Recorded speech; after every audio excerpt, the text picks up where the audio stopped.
বাংলাদেশের ছাত্র জনতার অভ্যুত্থানে ক্ষমতাচ্যুত আওয়ামী লীগ সরকারের দুর্নীতির সঙ্গে ব্রিটিশ এমপি টিউলিপ সিদ্দিকের যোগসূত্র খুঁজে পেয়েছে দুর্নীতি দমন কমিশন দুদক। এছাড়া টিউলিপ ব্যক্তিগতভাবেও আর্থিক কেলেঙ্কারিতে জড়িয়েছেন বলে তদন্তে বেরিয়ে এসেছে। দুর্নীতির এসব অভিযোগে দায়েরকৃত মামলায় রোববার তার বিরুদ্ধে গ্রেপ্তারি পরোয়ানা জারি করেছে বাংলাদেশের একটি আদালত।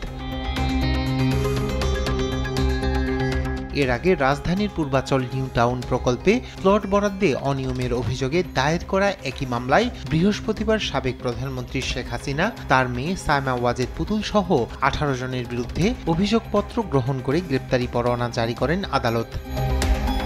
গ্রেপ্তারি পরোয়ানা জারি হওয়ায় টিউলিপকে বিচারের মুখোমুখি করার জন্য বাংলাদেশে প্রত্যর্পণের পথও প্রশস্ত হয়েছে বলে জানিয়েছে ডেইলি মেইল। কারণ গ্রেপ্তারি পরোয়ানার পর তিনি যদি আত্মসমর্পণ না করেন তবে বিদেশি কোনো মামলায় পলাতক আসামি হিসেবে তাকে বিবেচনা করা হবে। এমনটি হলে নিজ ভূমিতে বিচারের জন্য ব্রিটেনের কাছে টিউলিপকে ফেরত চাইতে পারবে বাংলাদেশ।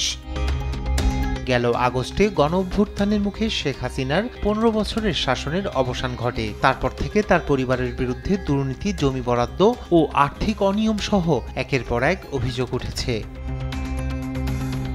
এর আগে শনিবার টিউলিপ সিদ্দিকের বিরুদ্ধে দেশটির পার্লামেন্টের কাছে মিথ্যাচার করার অভিযোগ ওঠে। এছাড়া রূপপুর পারমাণবিক বিদ্যুৎ কেন্দ্র থেকে 3.9 বিলিয়ন ইউরো আত্মসাতের অভিযোগে নাম আসে টিউলিপ সিদ্দিকের। এই খবরটি প্রকাশ হওয়ার পর চাপে পড়েন তিনি।